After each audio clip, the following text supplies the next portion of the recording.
మరి కేసీఆర్ గారి ఆదేశాల మేరకే ఇక్కడ వచ్చి డబ్బులు పంచుతూ ఎన్నికల నిబంధనల ప్రకారం 48 గంటల ముందు నాన్ లోకల్ లీడర్స్ కూడా మొత్తం బయటకు పోవాల్సినటువంటి అవసరం ఉన్నా కూడా ఇవాళ అక్కడే ఉండి లోకల్లో ఉండి ఇన్ఛార్జీలు డబ్బులు పంచుతున్నారు.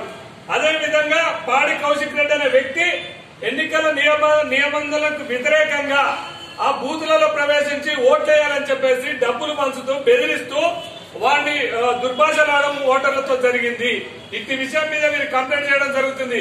యావత్ తెలంగాణ రాష్ట్రం మొత్తం కూడా ఈ ప్రజాస్వామ్యం మొత్తం కూలి చేస్తుందని చెప్పేసి ఈ యొక్క ప్రజలు ఆవేదన వ్యక్తం చేస్తున్నారు. ఇవాళ ఎలక్షన్ కమిషన్ అనేది టీఆర్ఎస్ తొత్తుగా పనిచేస్తున్నట్టు కూడా కొంత కనబడుతున్నది.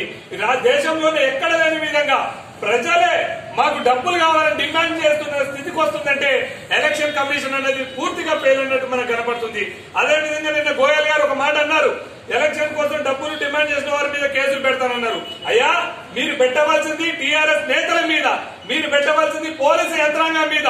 పోలీసు యంత్రాంగం దగ్గర డబ్బులు పంచుతుంటే ఇవాళ ఎలక్షన్ కమిషనర్ ఏం చేస్తుంది? ఇవాళ టీఆర్ఎస్ తొత్తుగా పనిచేయడమా, టీఆర్ఎస్ కండ వేసుకుని పనిచేయడమా? ఎంతవరకు సమంజసం ఒక్కసారి ఆలోచన చేయాలి. ప్రజాస్వామికంగా ఎలక్షన్ జరగాలని మేము డిమాండ్ చేస్తున్నాం. ఎవరైతే ఇబ్బందులు గురి చేస్తున్న వారి మీద క్రిమినల్ కేసులు పెట్టాలి. గెలిచిన వారు కూడా పోయి కొంత ఇబ్బందులు గురి చేస్తున్నట్టు వార్తలు వస్తున్నాయి. వారి మీద కూడా క్రిమినల్ కేసులు పెట్టాలి. ముఖ్యంగా కౌశిక్ రెడ్డి మీద క్రిమినల్ కేసు పెట్టి ఆయన వెంటనే అరెస్ట్ చేయాలని డిమాండ్ చేస్తున్నాం. కేసీఆర్ మీద కూడా కేసులు పెట్టాలని మేము డిమాండ్ చేస్తున్నాం. ఎందుకంటే గజ్వేల్ నుంచి మార్కెట్ కమిటీ చైర్మన్ అక్కడే తిష్ట చేసిందంటే ఇది కేసీఆర్ గారి డైరెక్షన్ లో నడుస్తున్నది.